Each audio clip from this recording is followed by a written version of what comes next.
Hello, everyone. It is time to play the music. It's time to light the lights. It's time to meet our writers on strange new words tonight.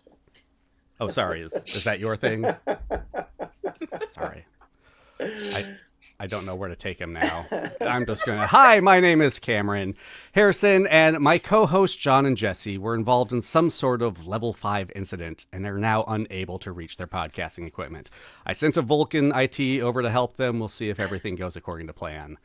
But in the meantime, it's my pleasure to welcome back to the stage the writers of Level 5 Transporter Accident, the sensational, inspirational, celebrational, muppetational Henry Alonso Myers and Dana Horgan. Hello. Hi there. How's it going? We're having fun with these intros this season. You're giving us a lot of material to work with, we gotta say. I'm delighted to be here with Dana. I am delighted to be here with Henry and you, Cameron, and all of the listeners. That's right. Well, I say that because, frankly, the episodes I have most enjoyed working on just about were always the ones that I wrote with Dana. Aww. Pretty much. Yeah. Thanks, Henry. Likewise. They were always the most fun. We like to have fun. We do.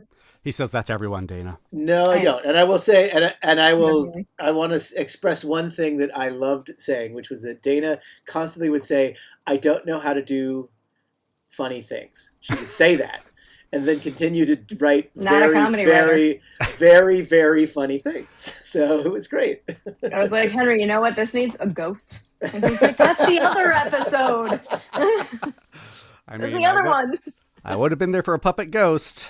Could have pulled out some of the Muppet Christmas Carol puppets. Oh my God.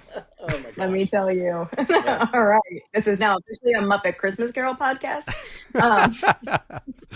Ooh, maybe we'll have you on for a Christmas episode. Okay. Planting seeds. Okay. Let's talk about this episode. The season 4 episode we have been teased about and known the longest is finally here. The Puppet-sode. Let's go back to April of 2024 when Akiva first, we thought, joked about doing a puppet episode. Had this idea been on the board at that time? Was he drawing from that, or was that the first seed? How did this come to be? April 2024? That's what Google told me, is when that article came out. That's interesting. Yeah, I've been talking about it with him probably since the first season. We've been trying to figure out a time to do it. I mean, we always have a list of, like, what are the things that we have yet to try. A lot of what we look at is kind of like, I think as a professional TV writer, you end up working on a lot of shows. There are some very interesting standard types of genre elements that you will use on those shows. And I think the real trick is not you're copying what other people have done, but you're trying to express your version of a well-known trope. And can you do it and make it feel like the show you are doing? And this is one of those ones where, like, in the same way that the musical, which, you know, Dana bled her heart into, took advantage of a thing that was extremely hard to do and tried to express it as Star Trek. The puppets were sort of the next big swing that we wanted to try, because it's tremendously hard and challenging and takes a lot of prep and a lot of post. But you know, we all love puppets. You know, there's a Venn diagram, I think, of the people who love Star Trek and the people who love the Muppets.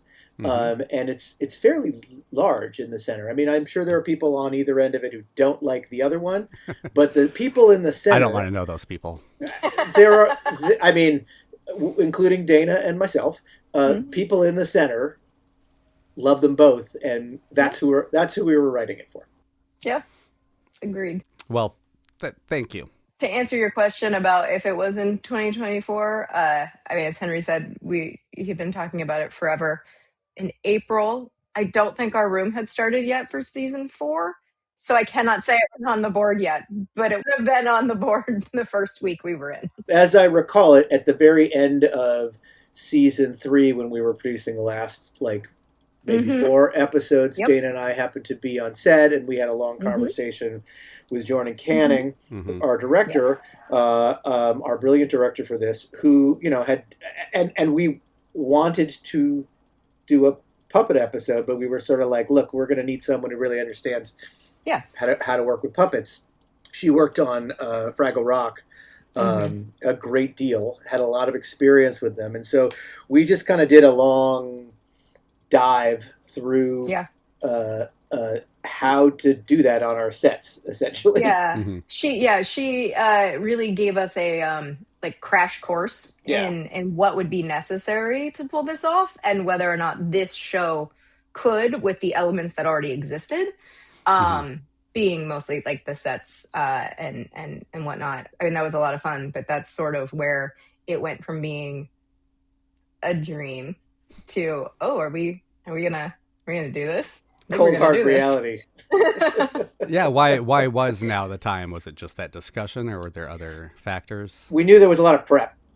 Yeah. It was like studying for a test, kind of, you know, we were really trying to get a sense of like, how much time do we need to do this? How much production? This is all producer stuff.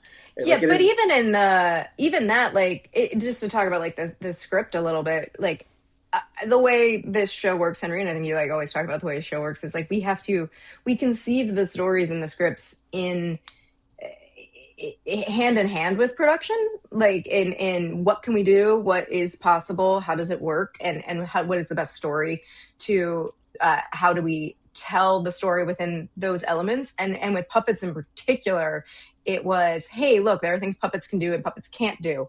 So being able to have those conversations before we ever engaged in what is this story, what is the plot, what are the characters going through, having that knowledge before we engaged in this was incredibly helpful. I think if we had written a crazy puppet script just based on our, you know, knowledge of watching Muppet shows and puppet shows and movies, it would have been it was already a giant mountain to scale. I think it would have been an astronomical mountain if we started in the other direction. Yeah, 100%. I mean, usually what we start with a concept of what we want to do with the AR wall and a broad idea of what we're going to do with character and who are the characters that we want to focus on.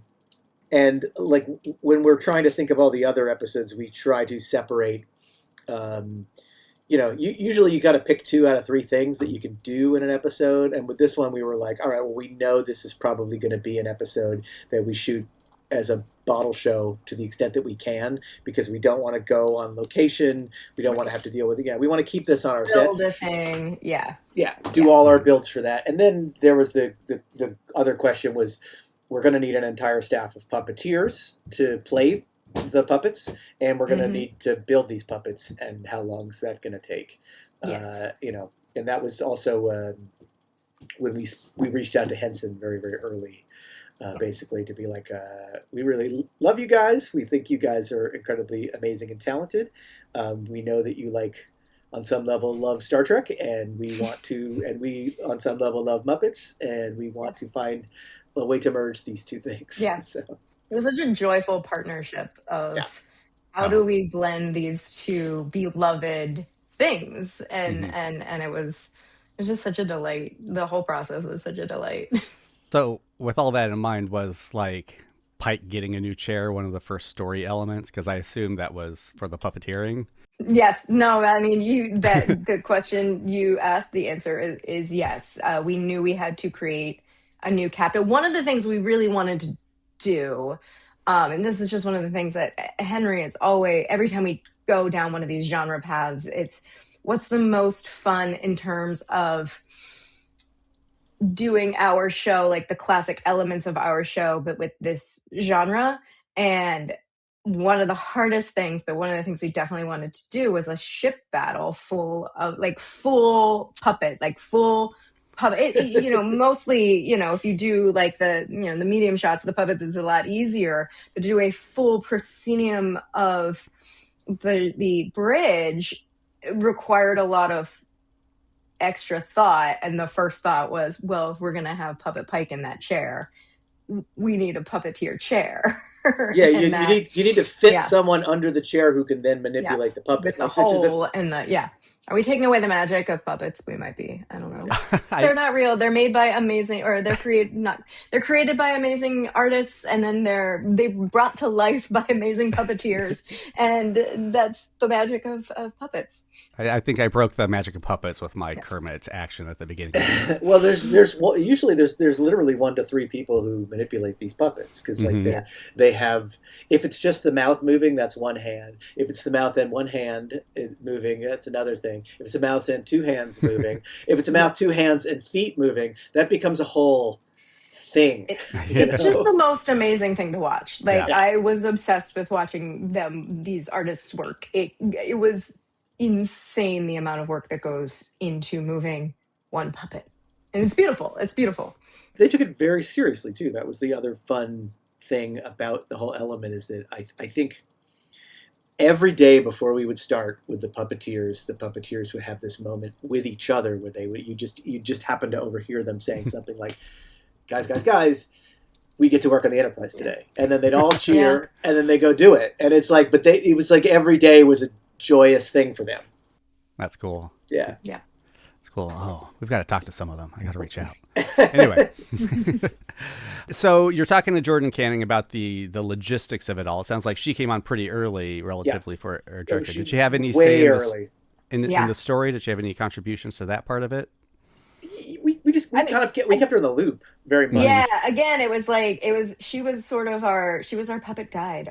It was the, like, just knowing what puppets can and can't do. It was like, hey, we're thinking about doing a sequence like this, or we're thinking about that. Like, is that possible? And that's very much where Jordan was our puppet rock. Were there any sequences that you thought of that she just immediately was like, no? It's funny. I don't think of it that way. I feel like there were a lot of. I'm sure she would have been more diplomatic than that. But there were a few that she was like, "Let's definitely do this." Oh, okay. Yes, yeah. Or she was like, "More of this. This is going to play really well." Like she was that was extremely helpful. 3 puppets in a trench coat. 3 puppets in a trench coat. That was one of my questions: is who do I send the thank you card to for that idea? That was the first card on the board. I don't know if that's true, but in my memory, that's true. It was up there. We talked about these for so long that it's hard to tell you. I say that we have a lot of really creative people, and while Dana and I wrote the episode, there was pieces from everybody. Oh, I'm sure. Full room engagement. It was wonderful. I mean, not to restate everything that we've stated before, but like we try really hard to find directors who are perfect for the specific type of episode we're doing. We try to involve them early. We try to have long conversations with them. We talk about how we're going to do things. And as a result, I think we actually get to try things that are not last minute and staged and difficult to figure out. We get to do things that take a long time to prep. And the director, to the extent that we can, is as involved as we try to let them in as early as possible, and they tend to be involved for a long time. This is probably, she really bled into this episode. I mean, I was going to say, this was, even with the prep, it was an extremely challenging episode. Watching her and all the puppeteers, the battle sequence at the end, the fight on the bridge, was one of the most massive things I think we've ever done. And huge. It was so collaborative because every artist working on the piece had a different piece of expertise. So the puppeteers knew what they could do and how it would look, and Jordan knew what she could do and how it would look. And Henry and I had to worked with that with the story to tell the individual pieces of the story within the battle. And it was a true, all right, everybody's got a piece of this. Everybody's rolling up their sleeves. Everybody's bringing something to it. And it was like three days, maybe? I don't remember, Henry. It was a long time. It was a massive shoot. But that's what you're getting into when you dive into puppets. If you're listening or watching this on drop day, be sure to tune in tomorrow for our conversation with Jordan Canning, who goes into a lot of that for sure. Yeah. She's the best. She will have a lot to say, and it's definitely worth hearing everything that she has to say. The other element of that was huge was that we had there were costumes and prosthetic elements, meaning like we knew that we were going to have these Orion Like pirates enter the ship. We needed a look for them. We needed to find people who could be both funny but also dramatic. We spent a lot of time with, the green makeup. There were just a lot of different elements that we kept having to deal with. Was it always going to be Orion Pirates? Uh, Or did you go down I think they came in early. I don't know if it was always Orion Pirates. I feel like that was an early one because we wanted aliens to invade who who didn't require like massive prosthetic builds or really complicated time to get them ready. So that was part of it. We'd had a lot of luck with Orions before in the animated episode, and felt like it was a fun time to have them return. They feel totally appropriate to Strange New Worlds. I was wondering if it was a Kermit reference, but I mean, we did talk about an "it's not easy being green" joke. We did not do it, but it was said on set. It's probably where it should stay. I was definitely thinking of that just now. Well, how fun was it working with Joe and Rachel? I mean, oh my God, they're the best. Delightful. Sorry. Delightful. So great. Yeah, so they were great. super fun. So game for anything. Oh God, yeah. Half the goal with that is to I think in a standard format for that kind of episode, those characters come in, they are bad guys, they declare their bad guy wants, and then they kind of rush through and they say scary things and so forth. And the fun, I think, of what we try to push for on the show very much is okay, once you figure that out, you've figured out the first of maybe 3 things that you got to figure out, and the next one is like, what kind of a person are they? Like, if you saw them on the street, what's the kind of shit that they would say to you?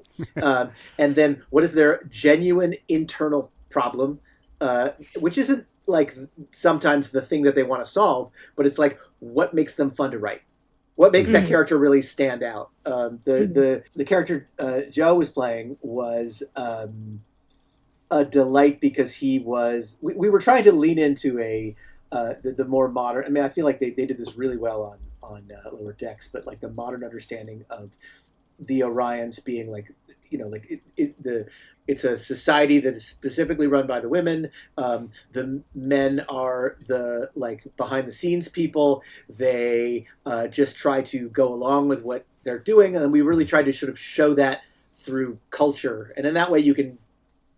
You can frankly make fun of the world as it exists by flipping things, and that was he ended up being a delight for that reason. Yeah, agree. Now, Dana, you're credited on 2 episodes where Spock gets broken up with. Is it you or is it him?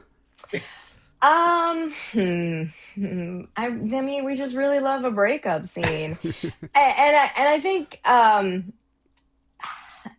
this is, I might be able to. I don't want to spoil anything because I think this really it needs to be discussed in a whole because it is about 2 people coming to terms with being broken up with, or breaking up, the end of a relationship that they maybe didn't even realize was as significant as it had become, and how sometimes it's easy to say, okay, like we're ending things, but it's like a 2 steps forward, 1 step back, kind of like half measure, where your emotions haven't quite processed what your brain is trying to tell them, if that makes sense. So this multi-step process. This might be a different conversation in more of a whole scenario. But yeah, no, I love a breakup scene. Big fan. Break those hearts. I mean, come on. Dana is really good at writing character, and I think our show gets really boring if it's just about the surface, science or action elements. It's these things are always much better if the character has something actually going on, and I think that is a very specific skill set that Dana has in a big way. Thanks, Henry. Yeah, no, I think particularly for these characters, I think they are 2 characters who maybe do first, think later, usually, or do first, feel later. And they are both. They're neither one of them is a super in tune with their emotions kind of person. So I think there is a level of, it is logical that we break up, obviously, and then things kind of catch up to them because of another experience. Oh wait, did I really want that?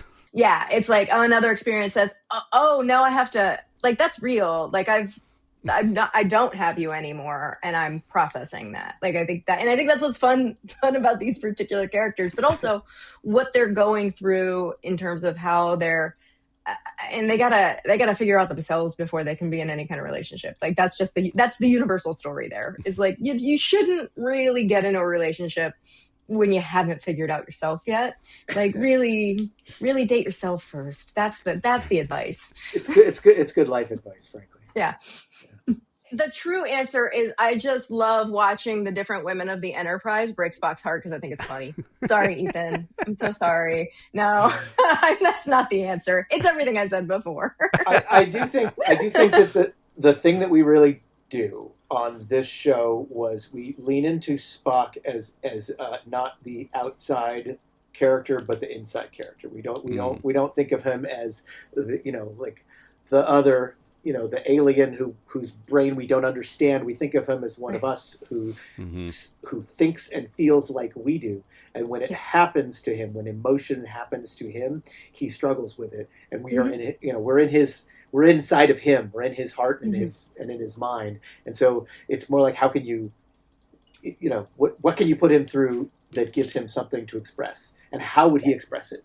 I mean, the fun of the puppet episode, frankly, is very similar to the fun of the animated episode. It's very similar to the fun of the musical episode, which is there are specific genre reasons that emotion comes out, like in a flavor. In the musical, people's emotions come out through song.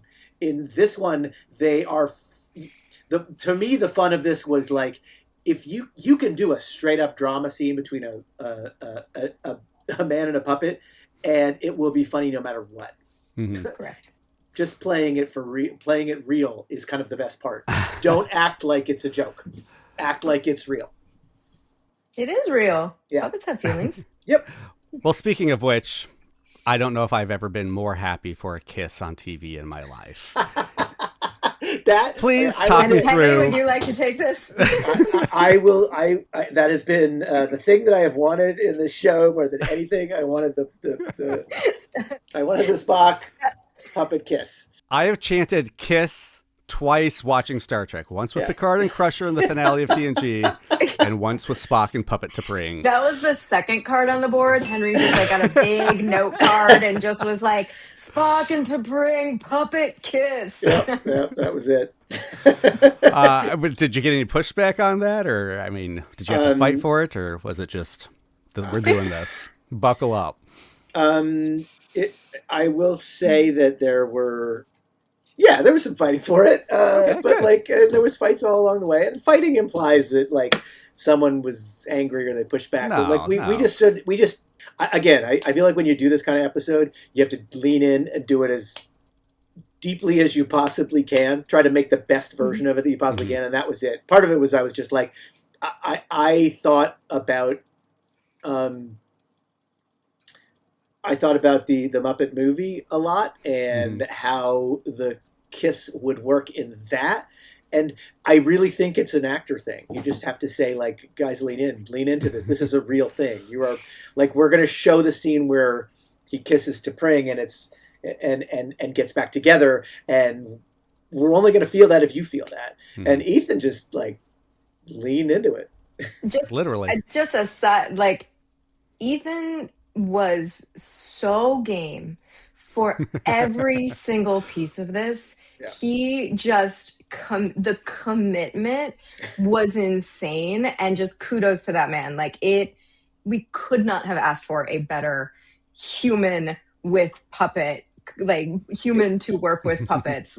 He was incredible. It was tremendously hard on him. He had there were 2 or 3 weeks where it was Ethan and like 12 puppets, and that was his work. Not that our other actors did not come and were involved, and we were trying to get them to.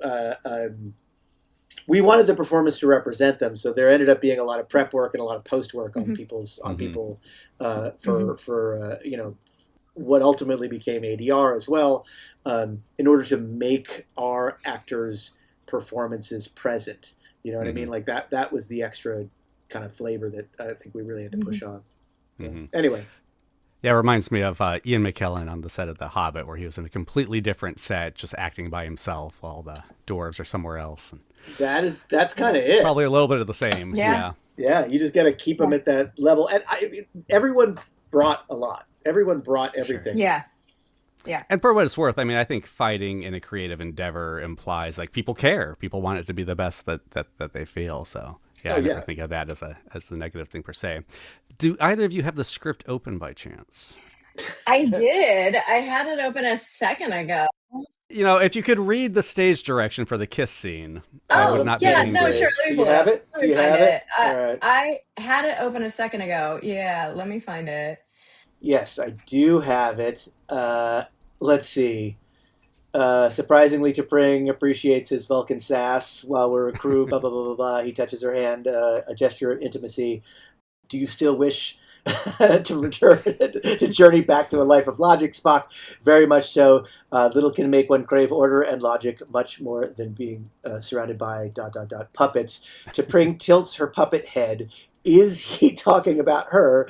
But Spock tilts his as well. Maybe ... It's a loaded beat, and then ... they kiss, all caps. A Vulcan puppet kiss.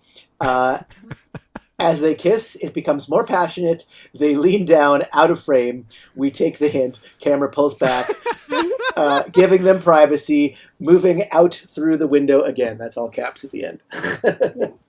I'm not going to watch that scene a little differently now. I wasn't sure if it was if they needed their privacy afterwards. Okay. Well, you're not gonna hang around for that scene. We all know what a camera panning to the window means. That's right. Thank you for that. Well, Henry, here we are again. Spock amok, charades, 4.5 Vulcans, and I would absolutely say this counts as the 4th in your Vulcan body swapping series. Last season, you did explain why you enjoy writing Vulcan humor so much. So I guess my only question is, are we going to get the full set? Is there a 5th one in season 5? You can't say. I know. A Vulcan body swap written by Henry Alonso Myers. This is what I will say. Season 5 is a completely different season from everything that we've had coming before it. All right. That much I'll say. Okay. All right. You know what I mean? I think so. No. If you go in thinking I'm going to do the same thing, that's not what we're doing. All right. But if you go in wondering, is this going to feel like Strange New Worlds? It will. How's that? That's fair. That's fair. Wait, there's a season 5. I'm just kidding. I'm kidding. Dropping it here. But I've enjoyed all of your Vulcan hijinks thus far, Henry. It's a very specific subgenre. It's been a delight. Now, was Scotty's competitive arc in this episode, was that something you'd kind of been working on before with him, or did that just come about needing something to drive him in this episode, and that's what you landed on? I think it came from this episode. Mm-hmm. I think it was this idea, and Henry, correct me if I'm wrong, but he's trying to push himself a little bit as like an engineer and trying to like break new barriers and see what he can do and stretch his legs. But I think the idea of the rival and being competitive with the rival was definitely just for this episode. Okay. If you push too hard and for the wrong reasons, you might end up as puppets. Oh. And Pelia's prodding and poking. Yeah.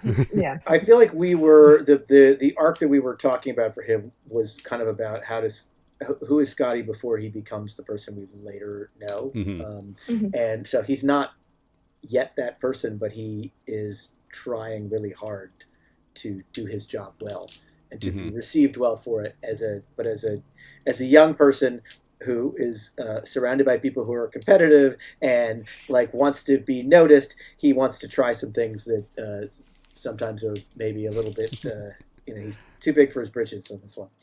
So I don't know. We really wanted to do a transporter accident. That was like a classic Star Trek. Yeah, that was idea. baked in kind of from the beginning that this would be a transporter accident. Yes, because Okay. we realized we hadn't done one really. It's true.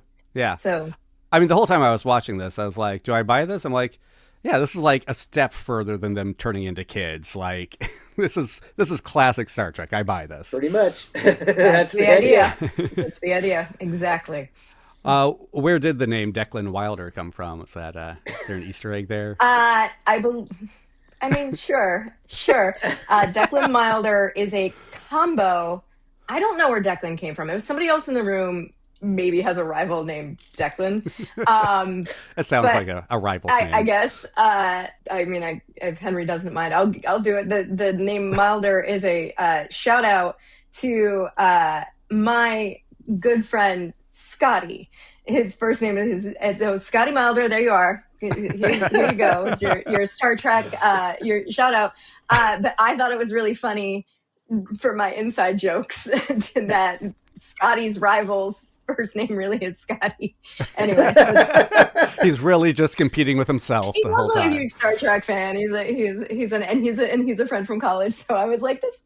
I don't know. Henry didn't stop me. No. I would. Why should I? No, because you look as I will say this as a TV writer, you very quickly run out of people that you know and are related to and or are friends with who you can name people and creatures and things for. Like you run out of them pretty fast. So everyone on the show gets to throw that in. Everyone does. Yep. We really desperately want that to be the case. I was delighted that she had that. She's like, Scotty's rival is Scotty. That's fun. Yep. I love it.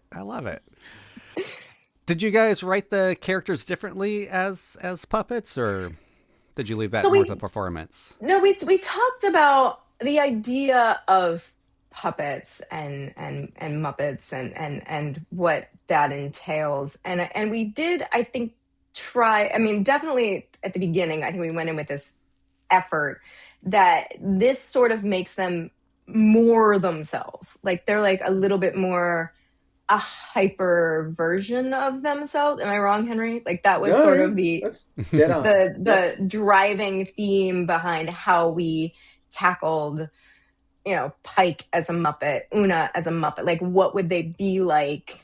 There was also a core idea at the center of all of it, which is that all of these are the characters who can't do the things that the characters usually do, and whatever frustration and or challenges come out of that. You know what I mean? Like none of them can use their fingers. Like it's hard for them to have a fight. None of them can like literally open the door. None of them can fire a phaser. It just makes the whole thing much harder and more like the best thing about it was just leaning into the puppet problem, which is when you watch the Muppets, you're watching, like, for instance, the entire sequence that they did where the Muppets are on bikes, a tremendously difficult sequence to shoot. We just sort of leaned into the idea that they can't do any of the things that we want them to do, meaning they can touch things, but it doesn't make a difference. They can, you know what I mean? Like that became the actual problem that they had to solve. Mm-hmm. So, but it also becomes the solution. Yeah. So that was the fun. Like, it's like, okay, they can't do what they normally do, but they can do other things. Right. Exactly. And then a lot of that, I think, was like me and Dana and everyone else just diving into what is the funny puppet thing that you want to see them doing. Well, speaking of things puppets can and can't do, I mean, I've got to ask, how do they get Pike back in the ship? The magic of commercial break? Magic of commercial break. He just goes in through the door. I mean, there's a he goes in through an airlock. That was what I would say. But they couldn't get out of the ready room. They actually could get out of the ready room, but like we didn't solve that problem on screen because it was not something that was necessary. That's fair. Well, working on it. Yep. Well, John and Jesse, when I asked them that, they're like, well, it's the same way Scotty got out from under the torpedo. Puppet. And I was like, you know what? There's some logic there. I'll take it. Was the fact that they could literally get the stuffing knocked out of them, was that also baked in from the beginning, or was that kind of like an idea you came across? There was. Go ahead. Yeah. Oh no, go Henry. No, I want to hear what you have to say. I'm super interested. I think one of the first things we discussed that we might want to explore is this idea of a very serious medical scene where there's a lot of like the entire thing is a very intense surgery, and like it's like we're trying to save a life, but it's about like stuffing the stuffing back in and like sewing. Yeah. That was one of the first ideas we discussed, and then we sort of found like ways to keep that idea alive. When La'an's arm pops off, it's classic. That was fun. We knew we wanted to chop Pelia in half. That was another big one. That was that was the third card on the board. The Pelia puppet is. Oh, I mean, how did we go this long? 43 minutes without talking about the Pelia puppet. Stop looking at the Pelia puppet. Oh my God. I have a lot of great photos of Carol looking at the puppet and looking delighted. They kind of it's funny because they captured her hair perfectly. It isn't really anything like her hair, and yet it's exactly like her hair. Exactly. It just feels feels like her. That's why it's it's a perfect amalgamation of who she is. 100%. I enjoyed like just the right amount of kind of medical biological talk of like what is happening to us. Like the two lines of that, I'm like, I wanted this, but I didn't want any more of this. Like this is the perfect amount to get us there. There's also like the screen, the scanner that is showing like the inside of the puppet. That was a delight to do. That was, oh my God, that was the fourth card on the board. That was like, we got to see a puppet X-ray. I think that was, we wanted to do it real. Like, what would this really look like? Because there's that great, just to like talk a little bit about like the things that we thought about and talked about in like other puppet show. Like we watched every other show that has done a puppet episode, and like hard work. One of the great moments in the Scrubs puppet episode is where they do the X-ray, and it's like, I found the problem with you. It's the hand. It's like we didn't want to go that far, but it's like what would be the real Star Trek version of the puppet body scan. Like it's such a Star Trek thing, but now we have this puppet and it's a real puppet on board. So what does it look like? Well, Admiral April has a question about that, right? Like, does he say something like, what does that mean, your puppets? Or like, are you puppets or are you puppets? Like, is there someone controlling you? Right. Like, he doesn't understand. That's, he's basically the audience. Yes. He is the audience asking how this works. Correct. So I have come to learn that every outrageous comedy episode of Strange New Worlds at one point is going to break my heart. I'm going to have my heartstrings pulled and plucked and the tearjerker moment. And this one came for me when the crew is floating in the majesty of space and they're able to do that. And I welled up to that and it was great. When you're tackling these episodes, is that like, how much do you pre-plan those heartfelt moments and how much do you kind of just let them come to be? I have a standard answer to this, but maybe you have a better personal one. No, I want Henry's answer. My standard answer is usually like, look, this is a thing that I look back and pull from many years on Ugly Betty, where like we said that the show was 4 acts of jokes and 2 acts of crying. You know what I mean? Because I think that there's a sort of a point right around 30 minutes into a hour-long show where you kind of lose people unless you get to the real. And so part of it is that's just a story-breaking structural notion, meaning like you can tell jokes for a while. But at some point, if you don't get to the gut of why you are telling these jokes and what the jokes are about and what you are covering and why people have the same feelings that they are expressing, then the show has no, in my mind, the show has no heart. So a lot of it was just like, this is a crazy episode, but if it doesn't get to an emotional moment of reality, then why are we doing it? Yeah. I agree 100%. Henry has said that since day one on the show, and it's one of my favorite things about this show.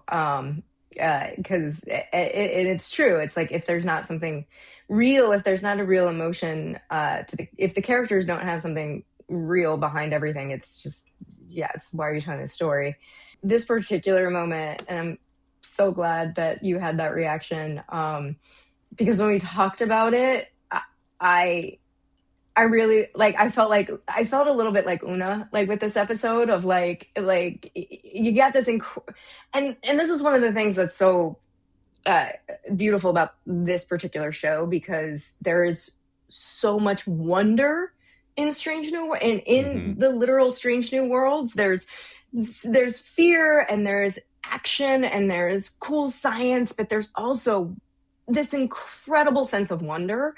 And it was like, if you're doing a puppet episode, to have the puppets swim, the puppet float, like, to be able to have the puppets be out there, having these characters who say, we are in a physical state where we will never be like this again. And we can do a thing that we will never be able to experience again. We are the characters. We are the type of people. We're explorers. That is what Star Trek does. It explores. So to have them go out there and do this and enjoy this, spend the entire episode, how do we get out of this? How do we save ourselves? How do we, like, not be these puppets anymore? And then to tag it with, but there's also something beautiful about being puppets, and we want to enjoy it one last moment before it goes away. And it's, we when I'm watching it as an audience member, and not just the writer on the show, is I want to enjoy it one last moment before it ends. This is it. This is the puppet episode. This is where it ends, and I'm right there with them. Probably not going to get it again. My favorite thing in that is that we walk right up to the edge of the line of them admitting that all of this is like absolutely doesn't make any sense. But, like, that's the beauty. That's also the beauty of the Pelia character, when you give her those explanations of, like, how are we even talking to each other? It doesn't even make any. How can we hear each other? And it's true. It's puppets. Like, that's like, there is logic, and there is physics, and there is science to it. But sometimes you want to just be Una, and there's something you really want to do. There are things in the universe that are so beyond our comprehension that they appear like magic. So that was the approach to it, essentially. Yes. And I talked with Jordan about this too, but I love how in one single shot you encapsulate both the most absurd with the kiss with this beautiful shot of them swimming outside, and, like, it's one shot and that's all right there. That's the episode. Well done. I'm glad you enjoyed it. Yes, me too. Very much. Now at the end, we learn maybe this was all a Vulcan anxiety dream. Can we talk about that? Because Jordan, spoiler alert, also seems to think maybe there's some Inception-like wiggle room here with the ending. What? I don't know. Does that top fall, or does that top not fall? No one knows. So that puppet start talking to us, or is little Ricky going to open his mouth and spin his head around? If it makes you feel better to imagine that maybe this isn't real, that's fine. But I think that we really try to leave it open. Okay. Yeah. Was there a lot of conversation about that? Like, do we make it a dream? Do we not? Do we leave it ambiguous? I'm going to say maybe and leave it at that. I guess if there's one question you can be ambiguous about. I mean, having watched it twice, once the first time and assuming it was real, again, I bought into it and I loved all the character arcs and everything, so it worked for me there. And then the second time I was like, okay, Vulcan dream. It was all a dream. Let's see. And I was kind of surprised. Like, it really works through that lens as well. Like, just it illustrates what Spock is going through with everything, with the breakup, what we talked about, with everything else happening to him. It also works really well that way. So it was a little bit of a magic trick. That's that. I mean, just my big thing was, it's the kind of thing that Dana and I love. We're going to love it no matter what. We're going to do as good a version of it as possible so that people who are skeptical about the ability to do it well will reluctantly watch it and say, okay, fine, you guys did a great job at that thing. It may not be my thing. I want you want to win over everybody in that regard. You know what I mean? That's fair, and I think appreciated. Yeah. Yep. Well, we've come to the part. Well, actually, I mean, let me ask you guys, because there's a lot in this episode. Is there anything I haven't asked you feel is worth mentioning? Anything you were dying to talk about with this episode? I have so many photos of everyone with their puppets, which was a delight. God. I mean, the thing that I think was really interesting, and that probably you won't see on screen, was, you know, when we did we do a table read on every episode, and it's usually kind of like a test run of everyone. And we had the puppeteers there working with the puppets. They got to get a sense of the actors and the actors' performances. The actors got to try their version of it. There was a whole lot of that. And then we were on the day, the actors could sometimes be there and sometimes they couldn't. And so, but the puppeteers were trying very hard to do their version of what the actors had done. And so then there ended up being this whole other version of this where we then had the actors step in at first sometimes to try to copy what they thought was someone copying them. But then what we really had to spend a lot of time working on was, no, you are the actor. We want your performance. Bring us your performance. And so, like, there was so much work in post just to keep our characters, like, alive and present in the puppets playing them. And I think it was really interesting both as a social experiment and as something to try on a show. It's like you have asked people who are normal performers to completely lose anything they can do with their face and their body. So it's all through what they say and how they say it. And so a lot of it was really interesting to try. And you got, like, it was really, that was an extra level of fun that I did not, I don't want to say I didn't anticipate, but it ended up, you know, it just was one of those things where, like, 6 months of prep, 6 months of post, a lot of stuff on this one. Yeah. Yeah. I think this table read with all of the, I had forgotten that until you mentioned it, Henry, with all of the players there to get all the actors, all the puppeteers, like everybody was there, was one of the most fun table reads I think we've ever had. Like, it was a delight. It was so amazing to just for the first time hear the actors like sort of bring their puppet selves into the script, and the puppeteers were like doing it like along a wall, like with that. It was so cool and it was so much fun. It was a delight. It was a performance. It was a performance in itself. Like I wish that it was like filmed somewhere. It was amazing. Well, I'd be fascinated to hear like an audio track with just the onset audio on the DVD. That would be interesting to hear. What was interesting was that some of them got really, really good. The woman who was playing Pelia did a really good Pelia. And Carol was very like, oh my God, they're doing great. Carol was also very invested. Like, I mean, they all were, but like she was there and she was like, actually, like, you know, this is maybe how I would handle it. And like, it was like a great partnership. Like it was this great, it had so many layers. Like there were so many layers to making this episode. It was really fun. Amazing. Well, I mean, like I said, I've seen it twice and gotten two totally different vibes from it both times. So I can't wait to keep watching it and dig into those layers more. Look, the goal was really to write something that was going to be fun to watch for as long as possible. I can tell you we've watched I've watched this more times than I can count for work reasons. But you know, I had the same reaction to the musical when I saw it, which was just that, like, oh, this is fun to just keep watching.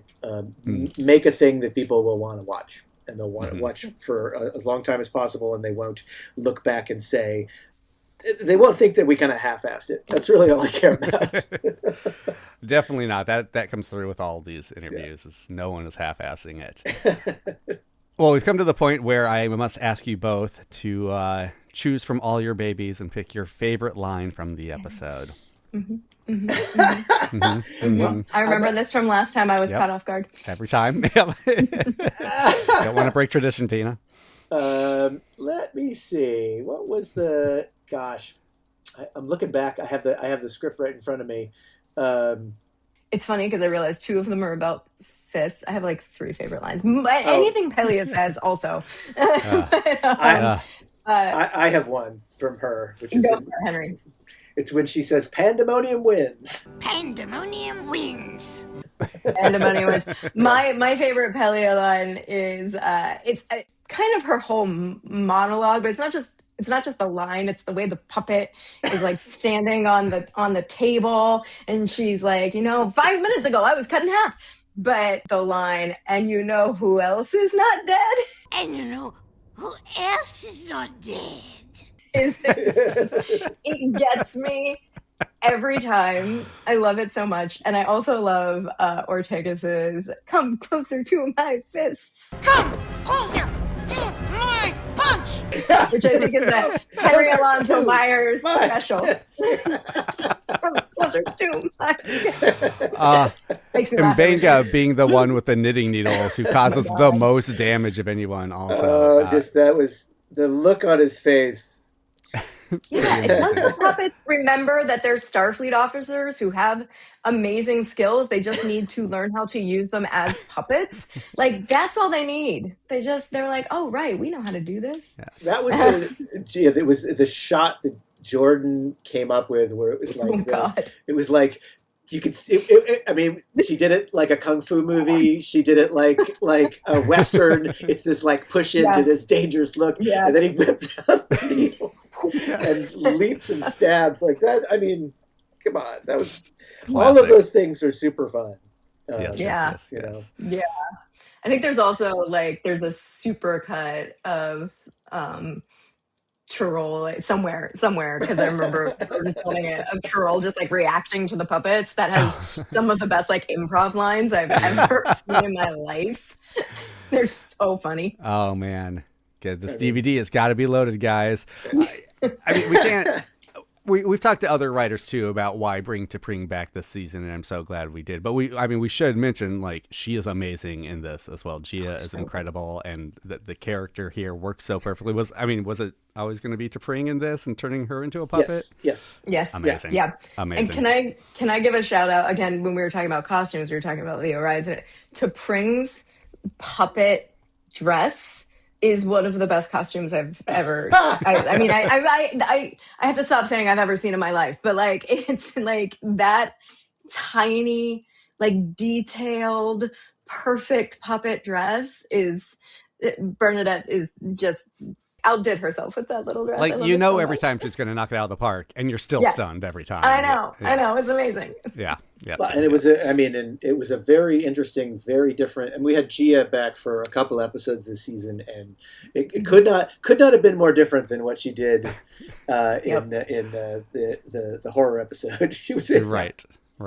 I mean, sort of, but at the same time, both episodes, I'm like, yeah, Spot, get with her. You guys are great together.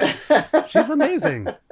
I'm a T'Pring Everybody Spock has stan. to grow before they end up in the relationship they're supposed to be in. But they also grow because of the relationships they've been in. That's exactly right. It's a vicious cycle. It's a salad that eats its own tail. Never not going to use that joke. Well, thank you both so much. Again, amazing episode. Amazing talking to you guys. Tune in tomorrow. Amazing conversation with Jordan Canning as well. And she's gonna. I mean, look, this is the kind of thing where you'd get there early and Jordan would already be there. You'd leave late and Jordan was still staying with stuff to do. Yep. Jordan, she really bled for the specific episode. She really just put in her all. So absolutely. Yeah, we could not have done it without her. It would not have been half the episode it was, and she really might not have been an episode. She is at the heart and center of all of this one. So. 100%. Yeah. Tune in tomorrow.